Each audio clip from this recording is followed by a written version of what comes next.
Il n'a pas ouvert ce micro.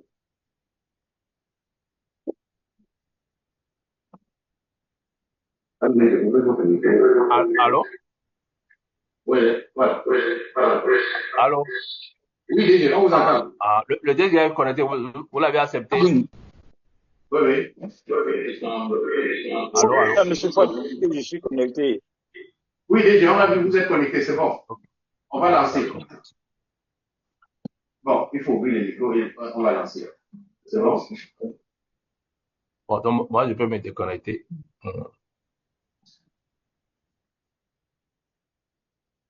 Bon, je pense que maintenant, il est l'heure. On va plus attendre. On doit commencer avec nos travaux de ce matin. Tous les participants, vous nous entendez? Vous pouvez nous répondre par chat. On a coupé les micros à tous les participants pour rendre convivial le. Faites-nous un message juste par chat pour confirmer que vous suivez bien le son.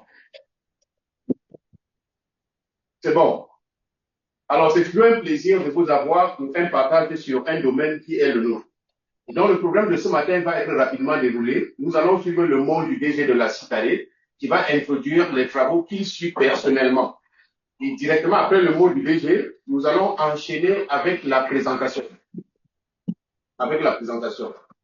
Donc, s'il vous plaît, Monsieur le Directeur Général,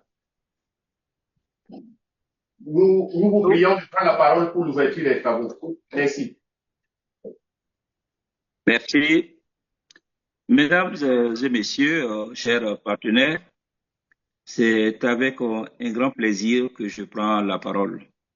Au nom de Madame la Présidente du Conseil d'administration de la CICARE et en mon propre, à l'occasion de ce deuxième webinaire technique organisé par la CICARE dans le cadre de son programme d'assistance technique et de renforcement des capacités, en parfaite cohérence avec les orientations du plan stratégique de développement 2025-2029.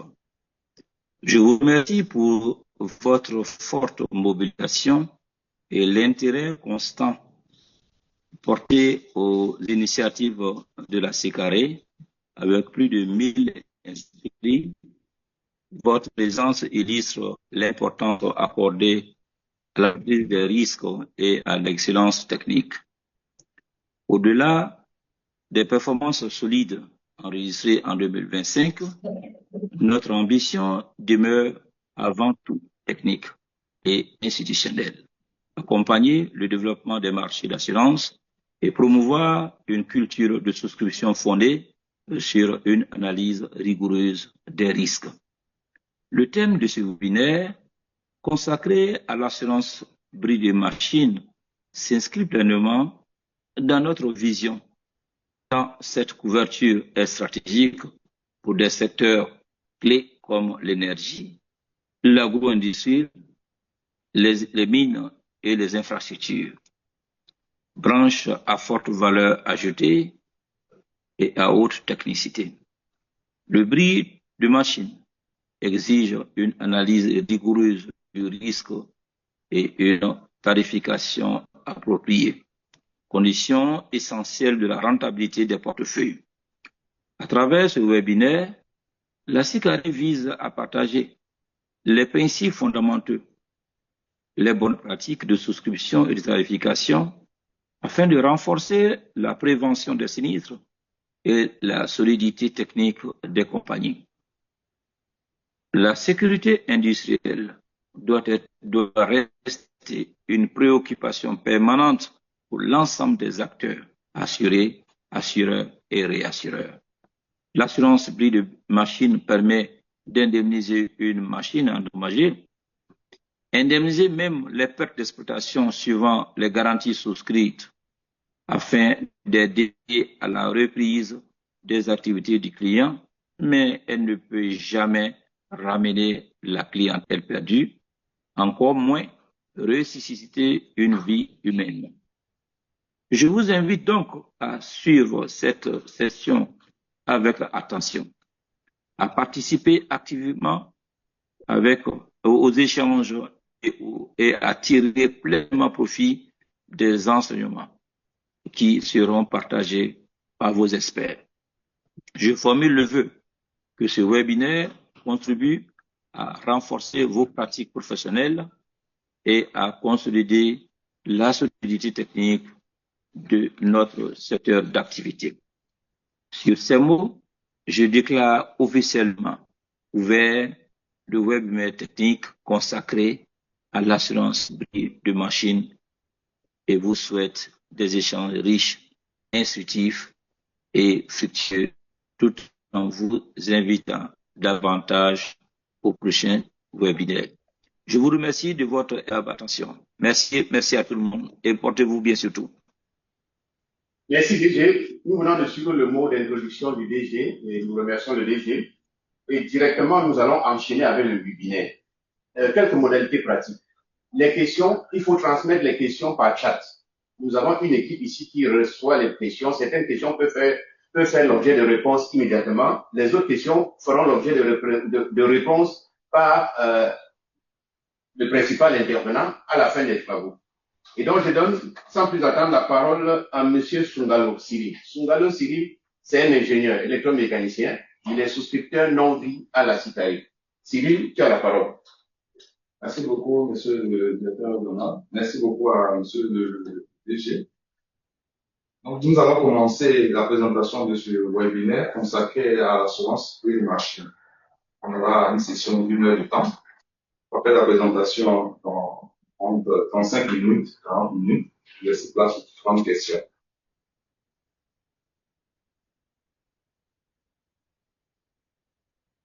Ce qu'il faut noter, c'est que l'assurance des machines constitue une couverture incontournable pour les entreprises dans le domaine industriel et aussi dans le secteur agricole, que ce soit pour tout ce qui concerne la construction, que ce soit pour tout ce qui concerne les entreprises minières, les différents engins de chantier ou des engins pour le transport des matières premières. Cette couverture permet de protéger ces différentes entreprises contre des dommages accidentels qui peuvent survenir sur des différents engins, qu'ils soient en fonctionnement ou à l'arrêt. Cependant, la souscription de ce type de couverture requiert une expertise technique approfondie, tant sur le plan assurantiel que sur le plan de l'état de fonctionnement réel des différents équipements. D'où l'objectif ici général, qui sera de développer les compétences techniques des participants dans le domaine de l'assurance des machines. Comme objectif spécifique, nous avons 3 axes. D'abord, acquérir une bonne compréhension au niveau de cette garantie d'une machine. Ensuite, maîtriser tous les aspects techniques qui seront liés à sa souscription, le wording, l'analyse des instructions et autres. Ensuite, savoir faire une évaluation des risques des équipements pour lesquels nous souhaitons avoir la garantie d'une machine. Pour mener à bien cette étude ou cette présentation, nous allons commencer dans un premier temps par présenter quelques engins et machines en fonction des différents secteurs d'activité. Par la suite, nous allons voir une généralité, durant laquelle nous allons donner quelques définitions. Donc, nous allons poser les bases de cette couverture. Ensuite, nous allons parler de l'assurance d'une machine, des principes techniques de cette garantie. Par la suite, la souscription. Donc, nous allons voir les primes indicatives, les exclusions, les garanties qui sont accordées, les franchises pour les différents aspects. Consolider tous ces différents points théoriques, nous allons avoir 2 cas pratiques.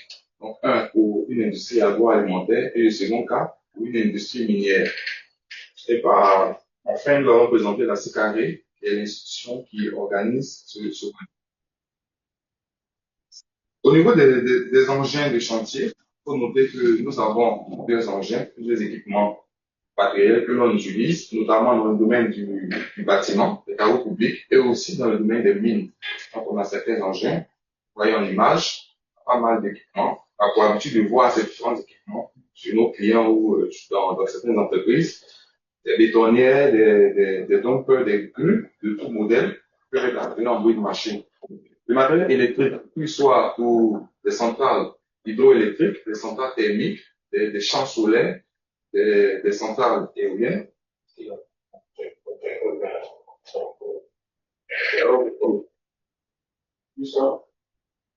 D'accord, donc pour le matériel électrique, donc nous avons tout ce qui concerne les équipements de production et de transport, de production de transport de l'électricité, des transformateurs, des lignes électriques, des champs solaires, des alternateurs, des moteurs, des turbines.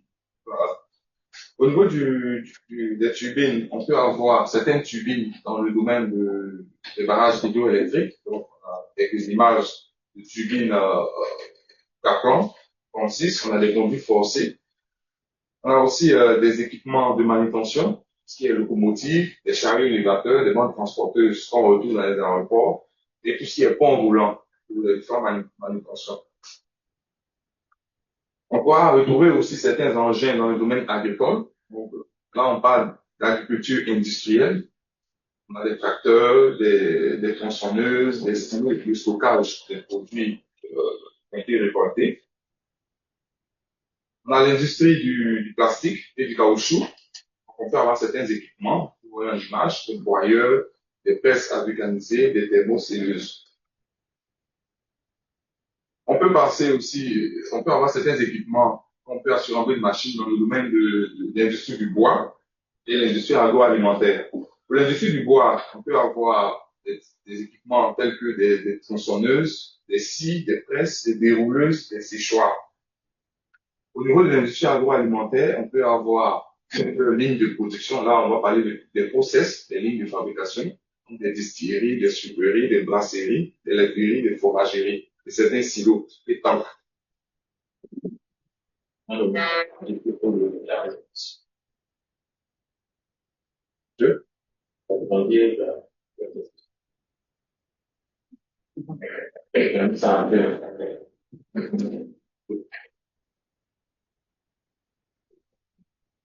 Ok.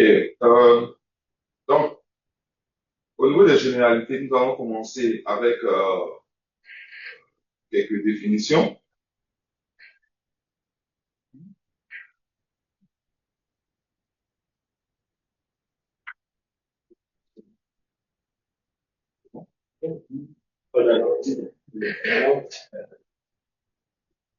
Donc, au niveau des généralités, nous allons commencer avec quelques définitions.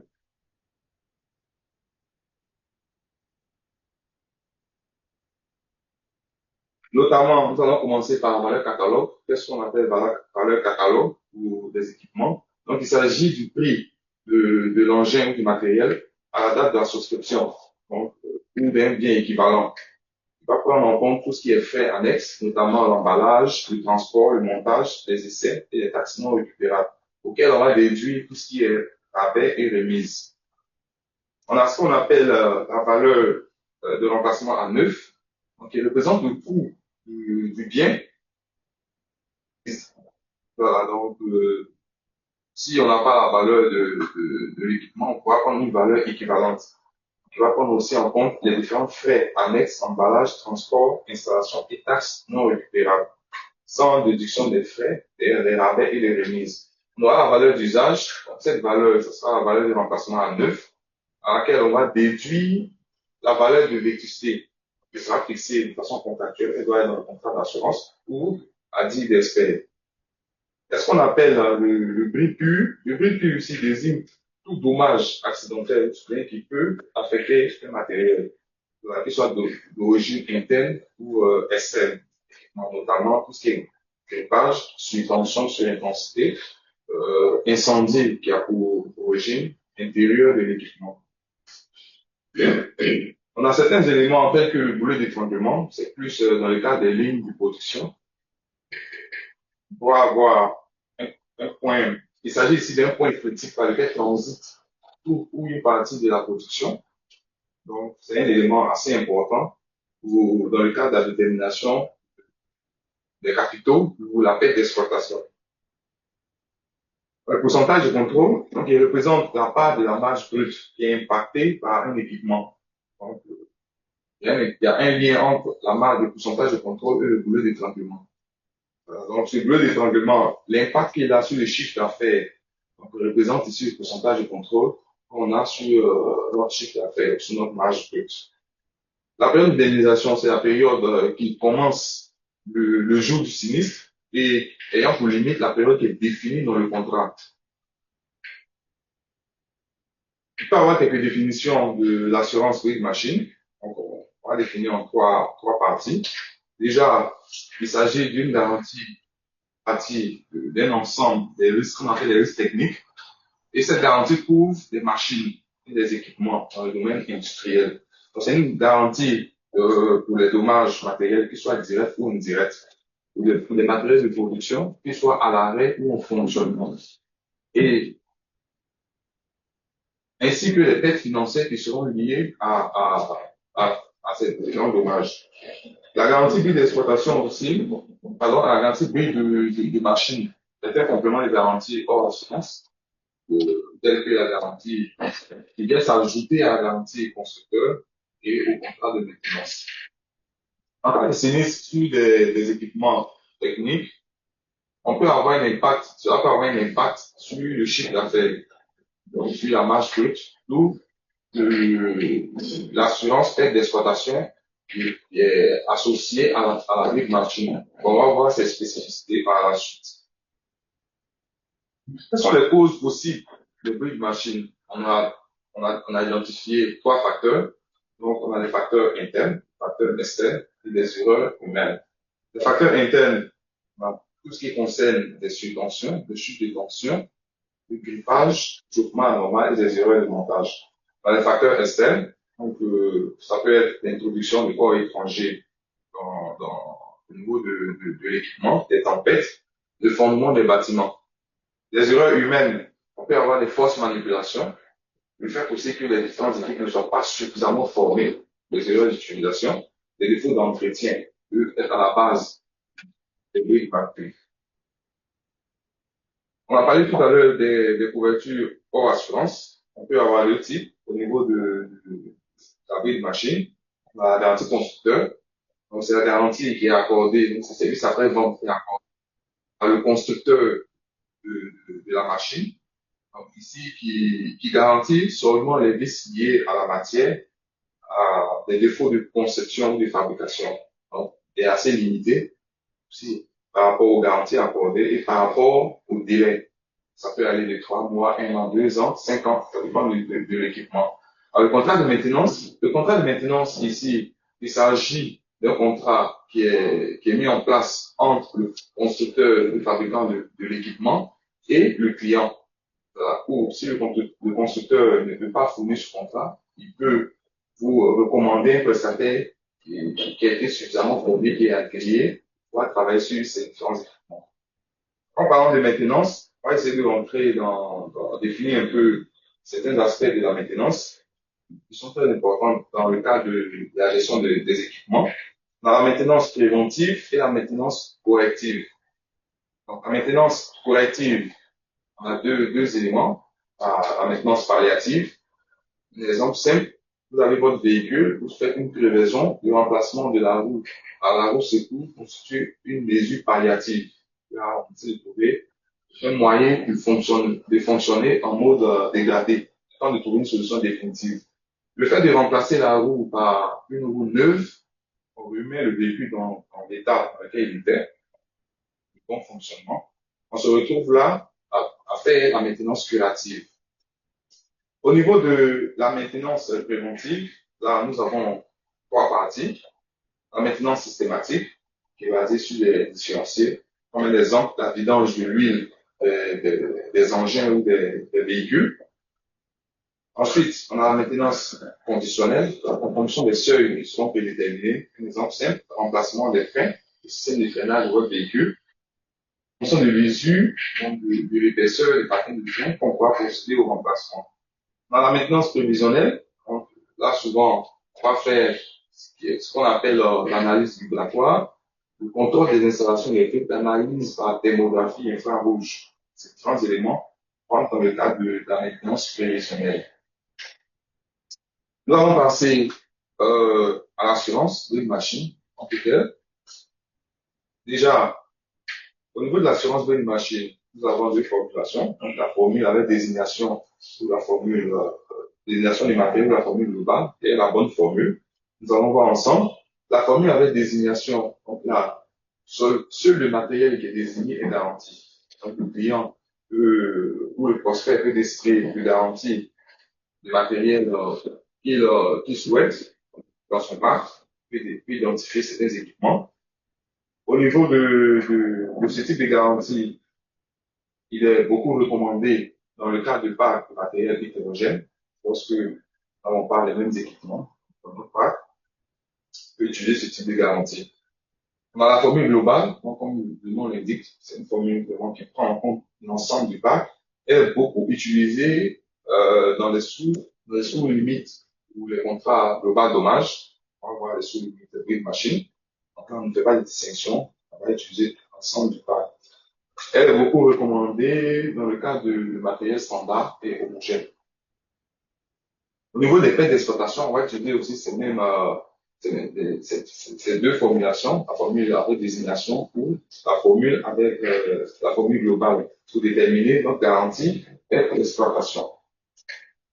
Quelles sont les causes possibles qui sont assurables d'une machine? Donc, on peut avoir tout ce qui concerne les risques matériels de construction, de l'incident d'exploitation, lorsque l'équipement est en exploitation, tout ce qui est grippage, le déréglage, les survitesses, la surintensité, la surtension, l'incident d'origine électrique, donc tout ce qui est incendie et explosion venant de naissance à l'intérieur de l'équipement, la maladresse ou la négligence des utilisateurs, le vandalisme, la malveillance, l'introduction du corps étranger, l'environnement, on va dire, situe l'équipement. On voit ça surtout dans les environnements, dans les travaux, lors des travaux. Si nous avons des engins qui sont sur un sol qui n'est pas assez stable, on peut avoir un tassement de terrain, des éboulements, des renversements.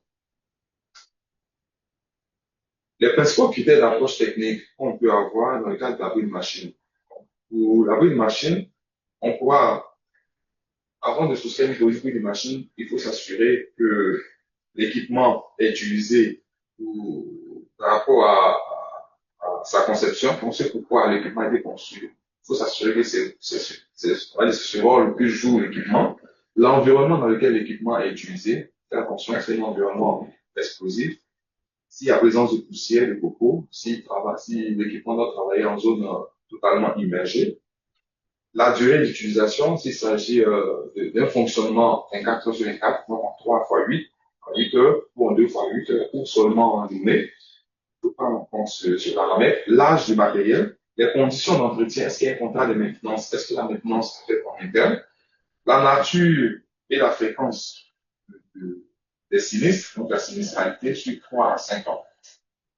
Au niveau des pertes d'exploitation, ce qu'il faut noter, c'est que pour la perte d'exploitation, le matériel doit être fixe, doit être obligatoirement fixe. Donc là, on parle des lignes de production dédiées aux tâches pour lesquelles il a été conçu, et il doit d'abord assurer un dommage direct. Voilà. Mais dans le cas de ce type d'assurance, de la garantie d'exploitation, le prospect peut décider d'assurer une partie, on va dire, ses équipements les plus sensibles, les équipements qui jugent sensibles, pour limiter les coûts d'assurance et pour avoir, on va dire, pour sauvegarder un peu son budget. Mais pour pouvoir déterminer, pouvoir identifier ces différents équipements les plus sensibles, il faut faire attention à avoir les équipements qui constituent vraiment un rouleau d'étranglement. Donc, il y a un impact sur notre chiffre d'affaires et notre marge brute. Pourquoi il est important d'identifier le rouleau d'étranglement? Déjà, il faut que l'équipement qui constitue le rouleau d'étranglement constitue un équipement clé de notre process. Il faut pouvoir identifier la marge brute la marge brute qui est contrôlée par le rouleau d'étranglement en question. Est-ce qu'elle est importante ou pas?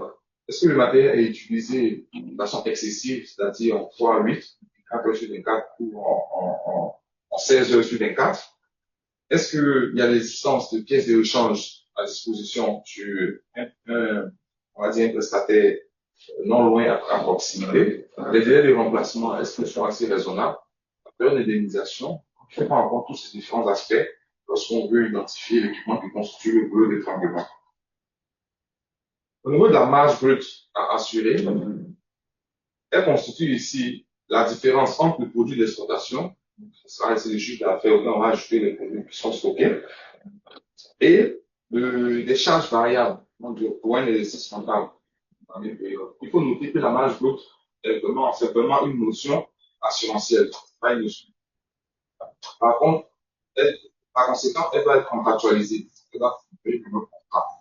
La somme assurée ici constitue ici la marge brute auquel on va ajouter, on va ajouter avec le pourcentage d'évolution ou d'ajustabilité. Tout ça doit être défini dans le contrat. Pour une nouvelle entreprise, on va prendre la marge brute prévisionnelle. Le pourcentage de contrôle de la marge brute, dont on parlait, on disait tout à l'heure que ce pourcentage est lié au bleu d'étranglement. Donc, ce pourcentage de contrôle correspond ici à ce pourcentage de marge brute, pardon, qui est imputé à chaque matériel. Voilà. Donc, qu'est-ce que ça veut dire? Ça veut dire ici que pour le matériel indépendant, donc nous avons plusieurs équipements qui sont indépendants, nous devons retenir le pourcentage de contrôle de la marge brute de chaque matériel. Voilà. Pour le matériel interdépendant, donc là on parle des process de fabrication, donc des lignes de fabrication, le pourcentage de contrôle ici sera celui de l'équipement le plus élevé, donc l'équipement qui a un impact plus prononcé sur notre chaîne de production. On va voir par la suite dans les cas pratiques. La détermination de la période d'indemnisation.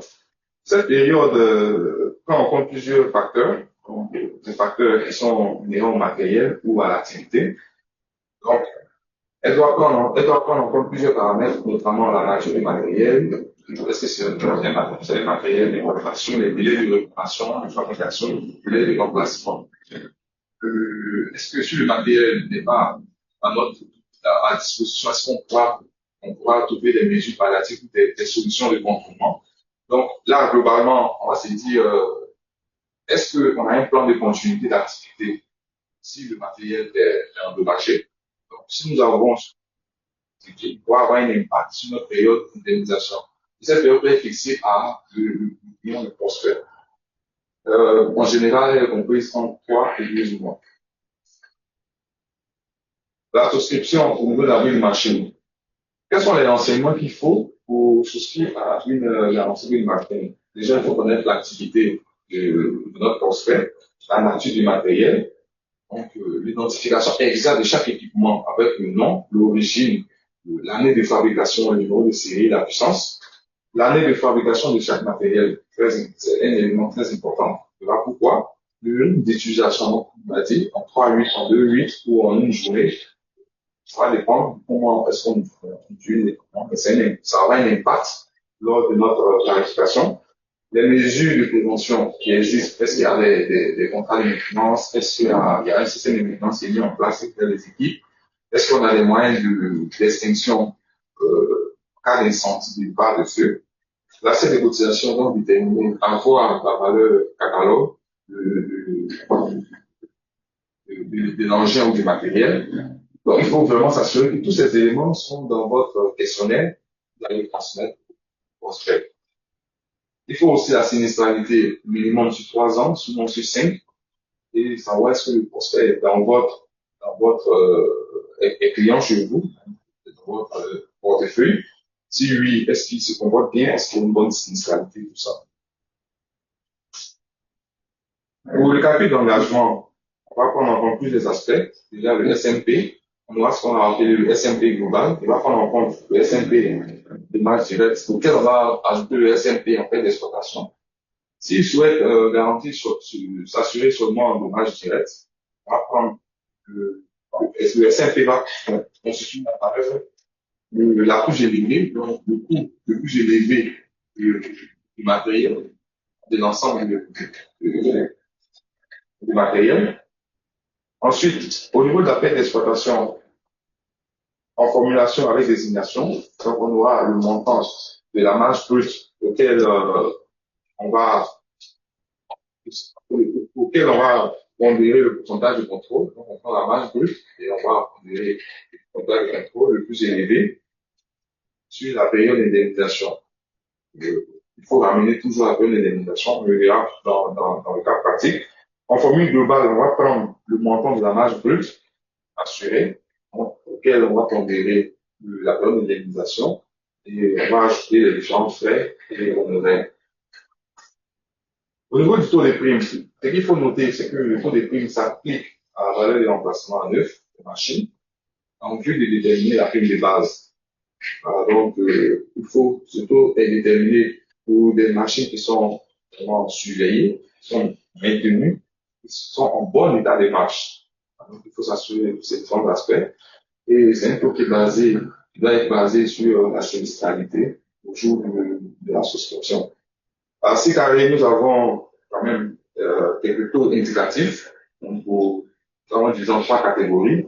Matériel électronique ou informatique. On a des taux qui sont dans l'intervalle de 0,15 à 0,55%. Engins de chantier de 0,95 à 2%. Et les autres machines et équipements sont de 0,2 à 0,7%. Pour les machines anciennes, donc, lorsque je présentais les différents critères d'assurance pour une machine, des informations, je parlais de l'âge des différents équipements. Pour les machines de plus de 10 ans, nous ne recommandons pas de les assurer, sauf si ces machines ont été déjà dans votre portefeuille et vous les avez assurées il y a plus de 10 ans, ou il y a 10 ans. Mais on peut avoir quelques exceptions pour, par exemple, pour des industries mécaniques assez lourdes. On peut avoir certains équipements tels que les turbines et autres qui peuvent avoir des durées de vie au-delà de 20 ans. Donc, pour ce type d'équipement, on peut l'assurer en une machine. Mais évidemment, il faut faire très attention à certains paramètres tels que le taux d'épargne. Est-ce que la disponibilité des équipements, thème de fonctionnement est assez importante? Il ne faut pas que l'équipement soit finalement à l'arrêt. Cela montre que la maintenance n'est pas satisfaisante. Est-ce que l'équipement a été reconditionné ou non? Partiellement ou totalement? Est-ce qu'on a une disponibilité des pièces de rechange? Est-ce qu'il y a un contrat de maintenance? Est-ce qu'il y a une équipe technique sur place qui est capable de faire la maintenance? Est-ce qu'il y a un service après-vente à proximité? Donc, ce sont ces paramètres qu'il faut analyser avant de se décider pour des machines anciennes de 10 ans.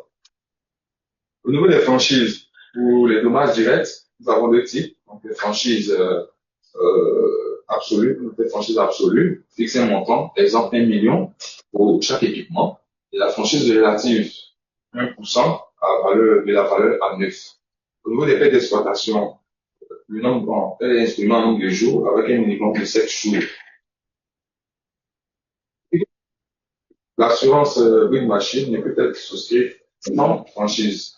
Attention, parce que la franchise devient pour moraliser le risque. Et là, nous sommes dans un risque vraiment très sensible. Il faut toujours s'assurer qu'on ait une bonne franchise.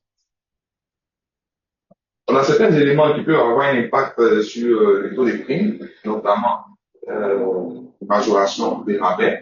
Le majoration, lorsque le matériel est donné confié en location à son propriétaire, on a plusieurs entreprises qui confient leurs engins à des entreprises minières, par exemple, ou d'exploitation. On a l'assurance partielle lorsque le prospect ou le client désire assurer une partie de ces équipements qui se retrouvent sur un même site, dans le même local. Ça peut constituer un élément de majoration. Les travaux en milieu difficile, l'utilisation excessive des équipements, c'est-à-dire 24 heures sur 24, et la manipulation des postes.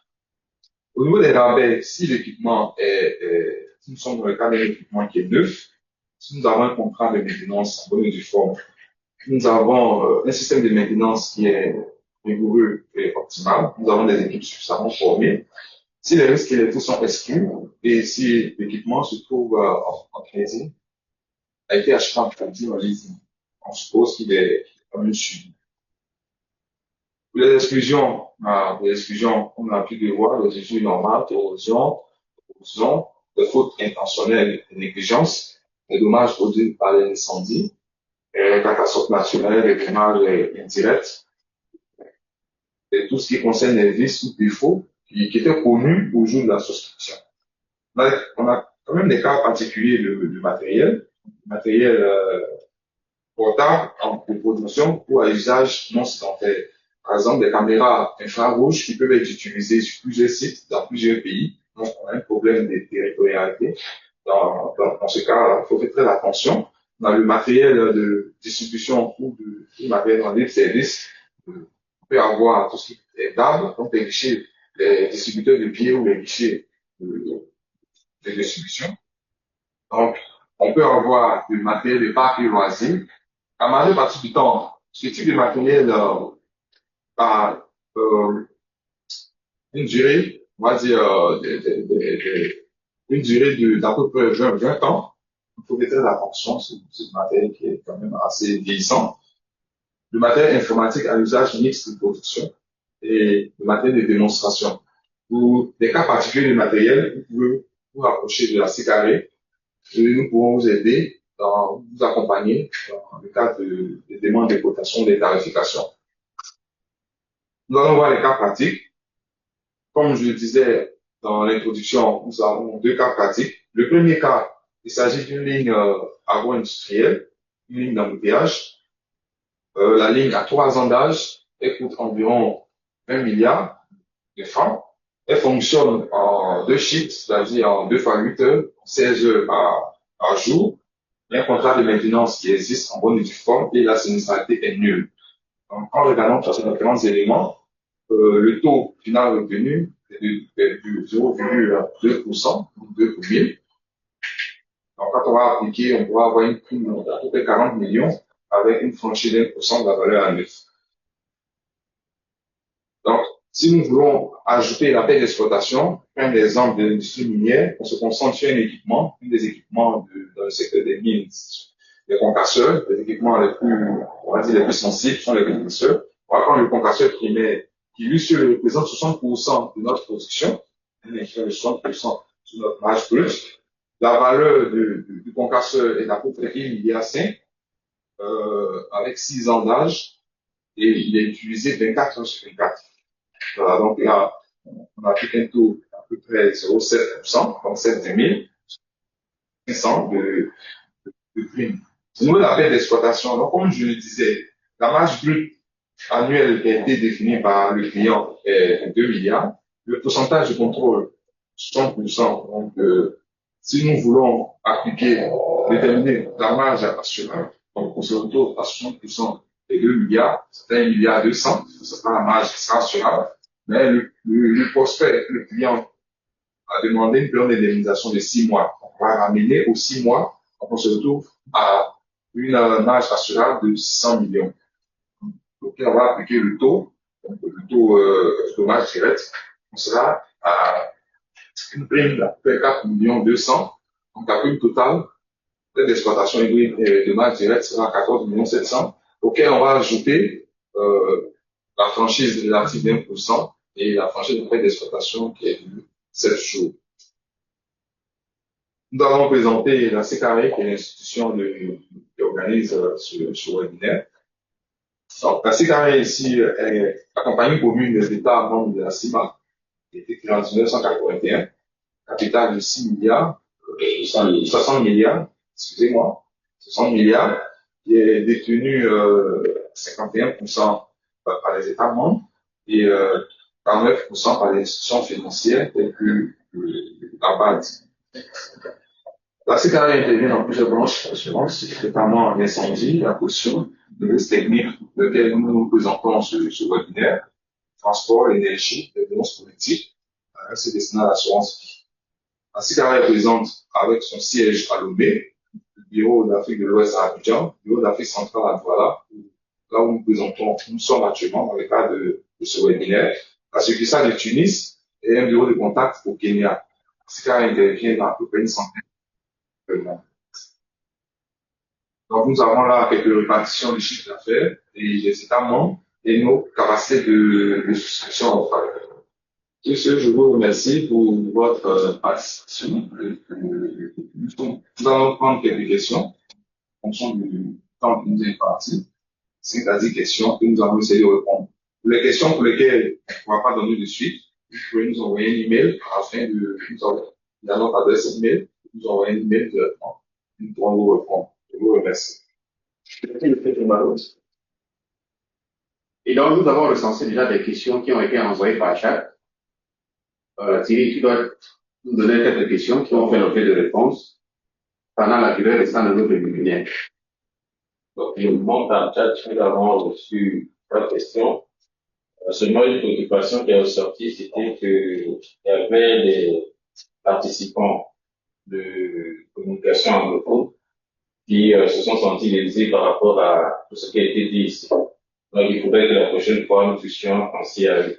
C'est vrai que on a vu le subtitle, mais c'est que c'était pas correct. C'est un mix selon le français anglais, et puis la traduction n'était pas correcte. Voilà, donc cela a été relevé.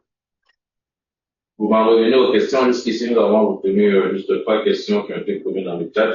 J'espère que les autres questions vont suivre après. Monsieur Mohamed Koulibaly, il demande quels contrôles doivent être réalisés avant l'émission d'un contrat pris de machine pour éviter les risques de sous-assurance ou de non-assurance.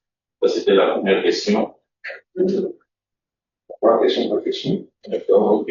Donc, quels contrôles doivent être réalisés avant l'émission d'un contrat pris de machine pour éviter les risques de sous-assurance ou de non-assurance? Merci pour la question.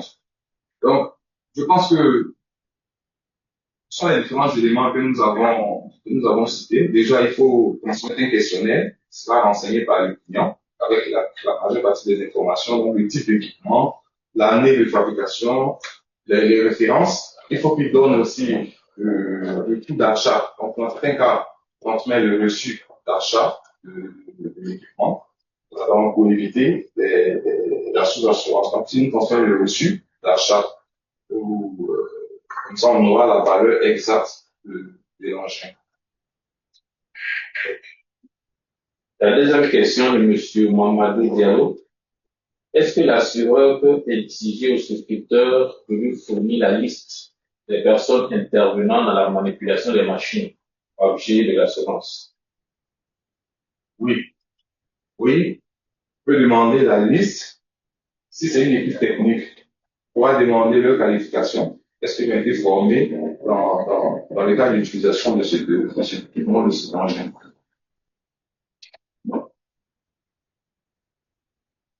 On poursuit avec les questions. La troisième question, spectateur anonyme.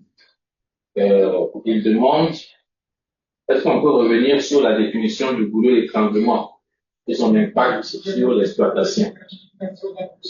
D'accord. Donc, le goulot d'étranglement, comme je l'ai défini, la suspension de l'huile. Il y a la suspension de l'huile. Nous avons observé la régulation continue. Avec les arrêtés de la correction dans le traditionnel. La prochaine relation de donc, le goulot d'étranglement, comme je l'ai défini ici, il s'agit du point critique par lequel on va transiter pour une partie de la production. On peut utiliser le goulot d'étranglement dans cette chaîne de production. Il constitue, lorsqu'il est en bas, il bloque une partie de la production. Il a un impact majeur sur toute la production. Donc, l'équipement en question a un impact majeur sur la production. On va aller dans le cas classique au niveau de la vie. On a vu que le concasseur constitue a eu sur un impact de 60% sur notre chiffre d'affaires. Donc, c'est sur des parcs, on va dire que le concasseur a des défaillances. Il va construire un goulot d'étranglement sur notre production. Donc, c'est ce qui a été évalué à peu près 60% de son impact sur notre production.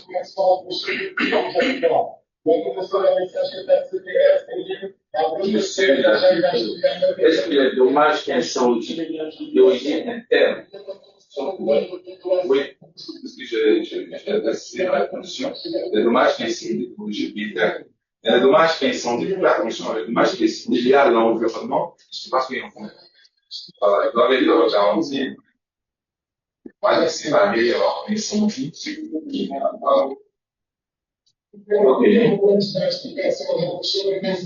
Alors, une autre question de spectateur. Qu'est-ce qui constitue le sinistre dans la machine? Est-ce qu'un défaut superficiel, exemple, concernant les engins agricoles, si une chute d'arbre endommage le capot sans empêcher le fonctionnement, est-ce qu'on peut considérer ça comme un sinistre de machine ou un défaut perturbant l'exploitation de la machine? Voilà, le sinistre en de machine. Qu'est-ce que c'est concrètement? Donc, comme on l'a expliqué tout à l'heure, donc, on peut avoir des éléments d'impact, des facteurs externes, des facteurs internes, qui peuvent être liés au dommage. Donc, si on a un arbre qui est tombé sur la machine, on s'en rend compte dans le cas puisqu'on il y a eu une défi des engins. On s'en rend compte dans le cas d'une machine. Et c'est pas, quand on parle d'une machine, c'est pas seulement au niveau du moteur. Et pas seulement au niveau du moteur, c'est tout l'équipement, de façon générale. Voilà. La preuve en est, en une machine, on peut assurer les échafaudages, on peut assurer les silos de stockage de matière, des temps, des réservoirs, pour les assurer dans le cadre d'une machine. Pas de une machine, c'est du matériel. On se prend en compte du matériel, c'est un engin. D'accord. Alors, M. Pascal Ouaba demande comment se détermine le pourcentage de contrôle dans le calcul de la PE. Ok. Donc, tout à l'heure, je disais que le pourcentage de contrôle ici, c'est, on va dire, l'impact qu'a l'équipement en question sur notre chiffre d'affaires. Alors, donc, au niveau de l'exemple, si on regarde bien dans l'exemple, au niveau de l'industrie minière, c'est ça qu'on a pris le rôle de l'équipement on a dit le rôle de l'équipement dans la production. L'équipement a un impact de 60% dans notre masse brute. Il y a un impact de 60%. Donc, c'est 60% de l'équipement. Si l'équipement est endommagé, vous allez voir qu'on aura un impact sur notre chiffre d'affaires à la fin de 60%. Voilà. Donc, l'équipement contrôle notre chiffre d'affaires ou notre marge brute de 60%. C'est pour ça qu'on parle de pourcentage de contrôle. C'est l'impact à l'équipement sur notre marge brute ou notre chiffre d'affaires. Pour Monsieur Henri Ranavo-Ison, je pense que la question a été répondue. L'introduction de corps étranger, c'est quoi exactement? Chute d'une roche sur pelleteuse. Je pense que c'est la même question que la chute d'arbre tout à l'heure. En fait, là, l'introduction des corps étrangers, on peut dans un process, dans une machine, un engin qui est en train de fonctionner. On voit ça en majeure partie dans les lignes de production de corps étrangers. On voit ça en majeure partie dans les lignes de production. Voilà. Donc, on peut avoir une pièce mécanique qui se casse d'un équipement A et qui va entrer dans l'équipement B, qui va détruire l'équipement B. Ou on peut avoir l'introduction des corps étrangers par un individu. Voilà. Et donc, dans ce cas-là, s'il y a dommage, c'est un prix de marché. Oui. Merci. Alors, on continue. Comment détermine-t-on le taux de boulot d'étranglement d'une machine? Voilà, donc, comme je disais, j'ai un peu répondu à la question.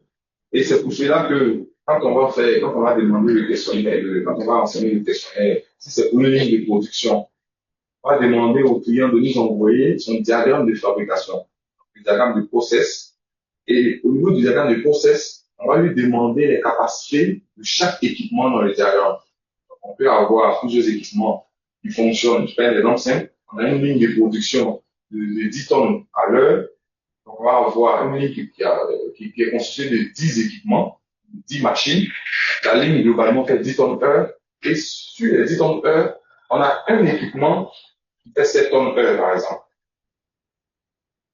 On a un équipement dans les 10 machines, qui fait 7 tonnes heure. Par défaut, l'équipement va construire un brûlé d'étranglement. Parce que sa capacité est moindre par rapport à la capacité globale. Donc, il constitue un brûlé. Donc, c'est pour ça qu'il faut avoir les capacités de chaque équipement. Donc, en fonction de la capacité de l'équipement, on pourra avoir son impact sur la production globale. Notre ligne de production. Bon, je veux compléter cette question. Est-ce que la capacité de production, c'est lié à l'importance de la machine par rapport à tout le cycle ou par rapport à la quantité de travail que cette machine est capable de faire par rapport à tout le circuit? En fait, lorsqu'on installe des lignes de production, si vous désirez installer une ligne de 10 tonnes heure, on va vous installer une ligne de 10 tonnes heure avec les différents équipements qui sont dimensionnés. Donc, chaque équipement a sa capacité. Déjà, la capacité installée. Il y a la capacité installée par le constructeur et à la capacité réelle sur le terrain. Ce sont les différentes conditions d'utilisation de ça. Donc, cette capacité, déjà, à la base, elle est définie. C'est pas par rapport à... D'accord. Monsieur Sien demande, Dans quelle mesure est-ce que les pertes d'exploitation associées au sinistre prix de machines dépassant aujourd'hui le coût du dommage matériel, dépasse aujourd'hui le coût du dommage matériel, notamment dans les secteurs industriels? Ça, c'est la première question. D'accord. Déjà, l'équipement, comme dans le cas de la mine en question, on a fait un équipement on a un équipement du coup 1,5 milliard. On a une marge brute. On a évalué la marge brute, on a dit c'est le chiffre d'affaires et les produits qui sont en stock, les éléments qui sont stockés. Donc, quand on fait le cumul, on se retrouve à une marge brute annuelle de 2 milliards. Donc, ça va dépendre de ce que le client va déclarer. Parce que, par exemple, simple, un équipement qui fonctionne à 10 tonnes heure peut produire, on peut transformer des produits. Si l'équipement coûte peut-être 100 millions, peut créer, on peut avoir des produits qui peuvent faire 1 milliard. C'est pas forcément lié. En fonction du process, en fonction de l'équipement du matériel qui est transformé. Alors, sa deuxième question, pensez-vous que le marché africain est suffisamment mature aujourd'hui pour développer davantage des couvertures combinées de machines, faits d'exploitation ou faits financières, ou faut-il renforcer la prévention et la qualité du risque? Non, le marché africain n'est pas encore suffisamment, donc d'où ce webinaire, parce que en tant que assureur, nous avons eu beaucoup de demandes dans ce sens, beaucoup de demandes de couverture dans ce sens. Donc, à mon avis, je pense que le marché n'est pas suffisamment mature. Donc, nous allons continuer notre sensibilisation déjà avec ce webinaire et autres, voilà, pour emmener les différents prospects. On a constaté que beaucoup de garanties de machines étaient associées aux garanties à couverture globale de marge.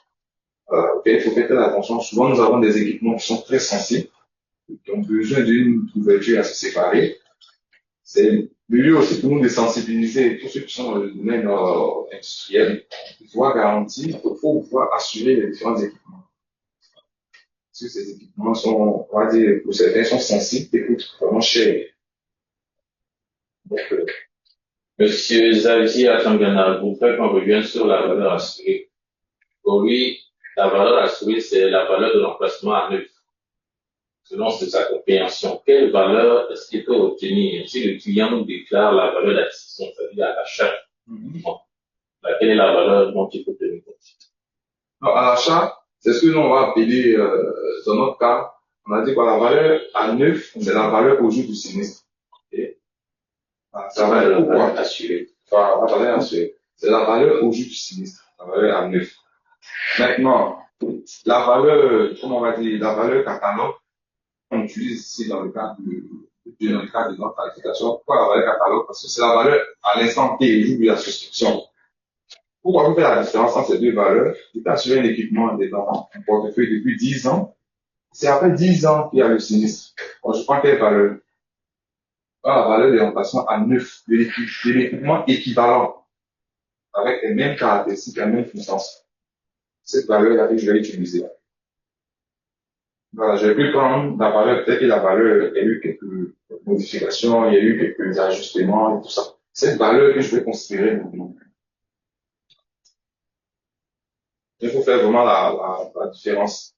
La valeur de remplacement à neuf et la valeur catalogue. La valeur catalogue, c'est au jour de la souscription. La valeur qu'il donne, c'est ce qu'on appelle valeur catalogue. Par exemple, on suppose que c'est la valeur à l'instant T de l'équipement. Mais la valeur de remplacement à neuf, puisque la valeur catalogue, souvent après 10 ans, n'est plus valable. Voilà. C'est pour ça qu'il y a ces différences. D'accord. Monsieur Kato, je voudrais savoir quelle différence fondamentale pouvons-nous faire entre l'assurance bruit de machine et l'assurance risque matériel? Donc, l'assurance bruit de machine et l'assurance tout risque matériel. Ici, au niveau de l'assurance bruit de machine, on l'a présenté tout à l'heure, il est lié aux équipements, aux engins qui sont en train des types d'activité. Bon, le matériel ici, il faut qu'on précise, donc il s'agit de quel type de matériel? Il faut qu'on précise, tout risque matériel, il s'agit de quel type de matériel? Parce que si on se met dans le cadre du matériel de transformation, du matériel des engins, des chantiers et tout ça, là, on se dit qu'on sera dans le même cas. On sera dans le même cas. Mais si c'est d'autres matériels qui n'ont rien à voir avec la santé du machine, ça sera un peu différent. Il faut vraiment préciser en fonction du matériel. Il faut avoir les matériels, mais qui ne sont pas perfectement cela avec les machines. Pour ce qui est d'une centrale électrique, où se trouve le principal risque? Une centrale électrique, Une centrale électrique. ça va dépendre de quel type de centrale. Parce que si c'est une centrale thermique, on utilise beaucoup soit avec des groupes électrogènes, donc c'est un moteur. On n'a rien risque de prix. Au niveau du moteur, c'est une machine payante. Si c'est une centrale thermique avec des turbines à gaz ou turbines à fioul ou autre chose, on peut avoir des prix. Parce que les turbines qu'on utilise dans les centrales thermiques sont pareilles que le moteur d'avion. C'est pareil. Exactement le même principe de fonctionnement. Donc, on peut avoir des prix. Et on a déjà eu des avions qui ont eu des moteurs endommagés parce qu'il y a eu des corps étrangers qui sont entrés. Donc, ça peut être dans le même scénario. Voilà. Pour ce qui concerne le matériel électrique des centrales solaires, on peut avoir des dommages sur les panneaux solaires, des dommages sur les transformateurs et les équipements électriques de haute tension, de moyenne tension qui existent. On peut avoir des différents dommages qu'on a identifiés. Du matériel hydroélectrique, on le cite un peu tout ce qui concerne le matériel de consommation. Hydroélectrique, on a aussi des turbines. Donc, on peut avoir des turbines Kaplan, des turbines Francis, tout ça, mais c'est des turbines. Donc, on peut avoir des dommages sur ces équipements. Si elles sont mal entretenues, s'il y a des corps étrangers qui viennent à l'intérieur lors du fonctionnement. C'est pareil pour les éoliens. On peut avoir aussi des dommages, puisque c'est des grandes machines qui montent avec des systèmes de bobinage. Alors, on a toujours des questions. Oui, 5 minutes encore pour les questions. D'accord, 5 minutes encore pour les questions. OK. Quel document, selon M. Salomon, quel document est-ce que l'assureur peut demander au souscripteur pour confirmer la détermination de la marge brute pour déterminer la PE? Les documents Qui peut demander pour confirmer la détermination de la marge brute, qui lui permet d'évaluer la PE. D'accord. Il y a deux éléments, deux informations qu'il peut demander. Déjà, la capacité, on va dire, sa production antérieure, et aussi connaître la ligne qu'il assure, et la capacité de la ligne.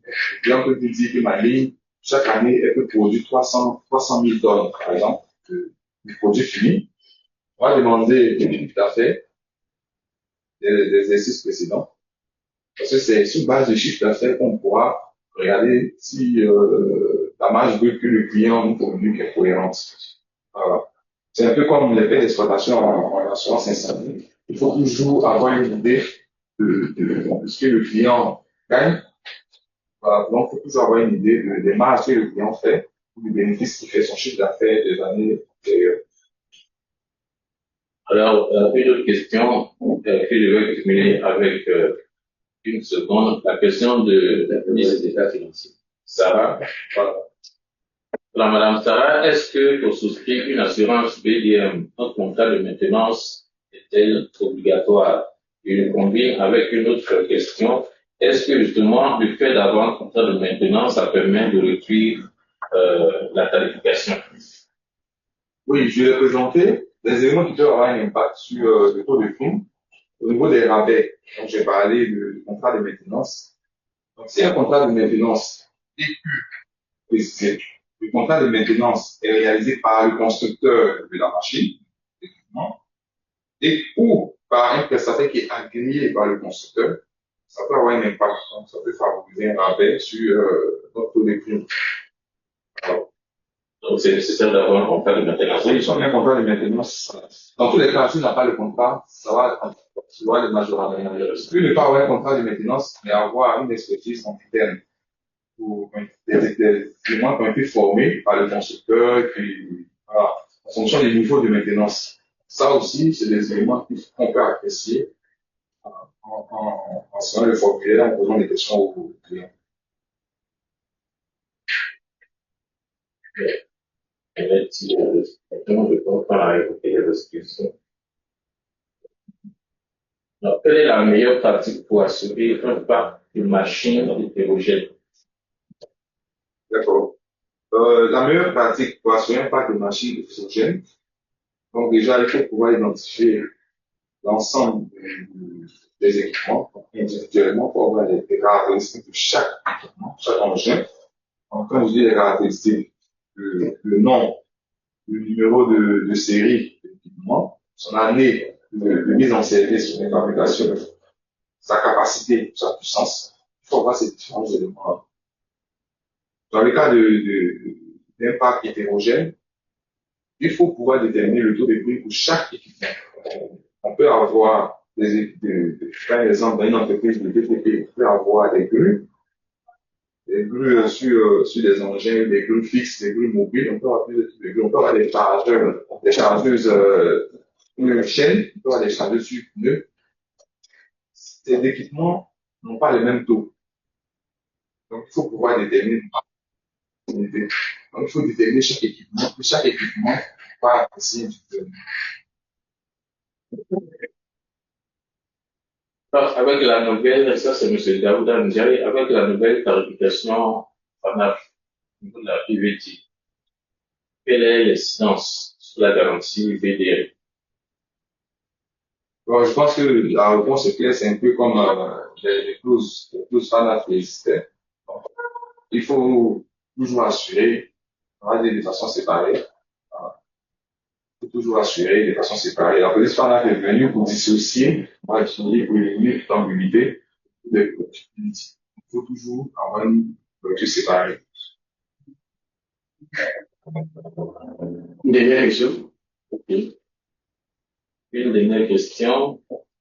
Dans quel cas, selon l'activité du client, est-ce que vous pouvez déconseiller l'ajout de la garantie paix d'exploitation après lui de bouche? Parce qu'il faut toujours, voilà, ouvrir VDM plus exploitation, il y a des cas spécifiques où on peut découvrir uniquement VDM puis exclure la PE après VDM. D'accord. Donc, l'un des éléments, comme je précisais toujours, la condition la plus importante au niveau de la paix d'exploitation, il faut que l'équipement soit fixe. Il faut que l'équipement soit fixe. C'est la seule condition que je peux dire. Sinon, pour le reste, ça rentre dans l'état de la paix d'exploitation, comme un incendie et tout ça. Mais il faut que l'équipement soit fixe. Voilà. Parce que on a eu des cas où le client demande une paix d'exploitation pour des engins de chantier ou pour des engins qui transportent la matière première dans les mines. Bon, on va évaluer la paix d'exploitation. C'est plus des risques de dommages sur l'équipement lors de sa circulation. On peut assurer l'équipement en dommage direct, mais pas en paix d'exploitation. Comment on va évaluer la matière première qui est transportée sur une mine? Voilà. Comment on va évaluer l'impact si le client a un parc de 200 véhicules et que les véhicules travaillent sur plusieurs sites? C'est vraiment assez complexe. Voilà. Donc c'est pour ça qu'on ne recommande pas les engins qui sont mobiles, les engins des chantiers, des mines et tout ça, de ne pas prendre la paix d'exploitation. Et donc, nous arrivons là au terme de notre webinaire. Et je vais dire, c'est le terme de la présentation. C'est pas encore la fin du webinaire en tant que tel, parce que M. Songwalon va continuer à répondre en inbox aux préoccupations qui n'ont pas eu de suite au cours de nos travaux. Et donc, c'est l'occasion de remercier encore tous les partenaires qui font confiance en la Citadelle. Et nous vous rappelons également que vous serez informés pour notre prochain webinaire. Le document présenté tout à l'heure, le support, vous sera transmis immédiatement après la fin de ce webinaire. Merci à tous les participants et rendez-vous au prochain webinaire. Je vous remercie.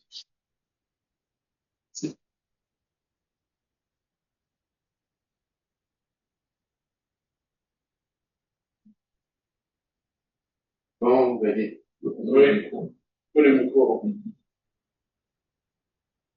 Mais arrête, c'est tout. Coupe le micro. Non, coupe le micro. Il faut qu'on coupe le micro. Non, coupe le micro. On doit prendre des questions. Oh oui. Il faut que les gens parlent.